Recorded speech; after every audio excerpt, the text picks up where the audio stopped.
Le carpe diem. On a déjà toutes et tous entendu cette expression au moins une fois dans notre vie, et de nos jours, elle est employée un peu n'importe comment et à toutes les sauces. Alors laisse-moi quelques instants pour essayer de te montrer ce que ce concept implique réellement. Et pour ça, je t'emmène avec moi lors de ma rentrée scolaire, enfin ma rentrée en tant que prof. La première chose que je fais quand je rencontre de nouveaux élèves, c'est leur poser deux questions relativement simples. La première, est-ce que vous avez passé de belles vacances? Et la deuxième, est-ce que vous avez déjà des échéances à venir, comme des tests ou des devoirs?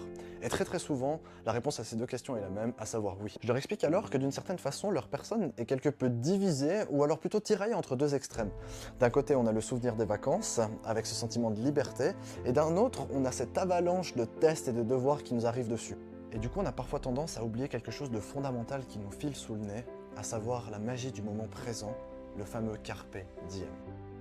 On peut même rajouter que la force de cet instant présent réside dans le fait même qu'il représente à lui seul, d'une certaine façon, le point de départ d'une toute nouvelle aventure pour chacun et chacune d'entre nous.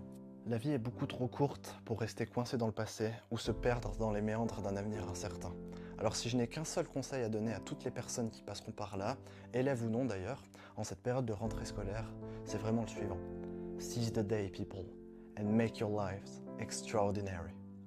Voilà, mets-moi en commentaire comment tu comptes appliquer cette philosophie du carpe diem, et en attendant, je te dis à bientôt. Class dismissed.